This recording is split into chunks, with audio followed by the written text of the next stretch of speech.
ఓం నారాయణ ఆది నారాయణ. ఓం శ్రీ భగవాన్ వెంకయ్య స్వామి నమః. గురుబంధుల రూపంలో ఉన్న సద్గురునాథులకు నా ప్రణామములు. విశ్వజన్ని శ్రీ జిల్లెళ్ళమూడి అమ్మవారి బోధ ఇది. మనస్సు, బుద్ధి, అహంకారం అనేవి అంతరేంద్రియాలు.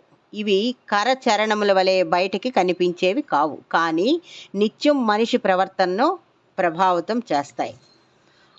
అహంకారం అనేవి రెండు ఒకటి కాదు. అహం వేరు, అహంకారం వేరు. అహం అంటే నేను అనే ఎరుక లేదా నేను అని చెప్పటం. మనస్సు అనేది ఇష్టం, ద్వేషం, కామ, క్రోధాది వికారములకు లోనవుతూ ఉంటుంది. ఈ మనస్సు చంచలమైనది కూడా. దయా, జాలి మొదలైన గొప్ప లక్షణాలు మనసు నుంచి పుట్టినవే.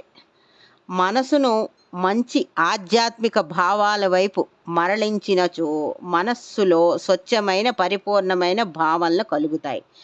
అట్టివారు సమాజ శ్రేయస్సు కోసం పాటుపడతారు.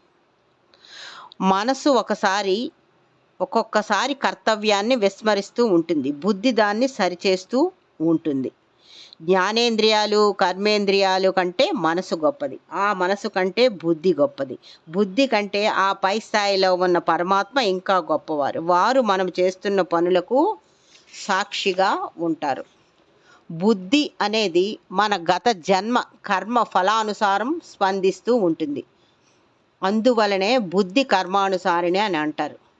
బుద్ధి సక్రమంగానే పనిచేస్తేనే పనులు చక్కగా సాగుతాయి.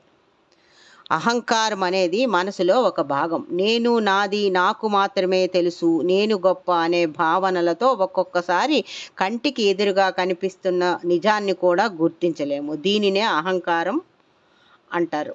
ఆత్మజ్ఞానం తెలుసుకుంటే మనసును నిగ్రహించవచ్చు.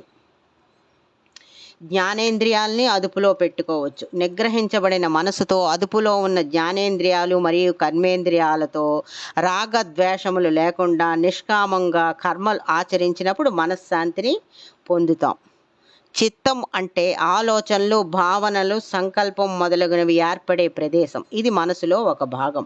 నేను, నాది అన్న భావన వలన కామ, క్రోధాది, లోభములు మొదలైన దోషములు వస్తాయి. చిత్తము వాటికి లోను కాకుండా ఉన్నప్పుడు చిత్తము, మనసు పరిశుద్ధమవుతాయి. చిత్తము పరిశుద్ధమైనప్పుడు ఆ చిత్తములో పరమాత్మ సాక్షాత్కరిస్తారు. ఓం నారాయణ ఆది నారాయణ.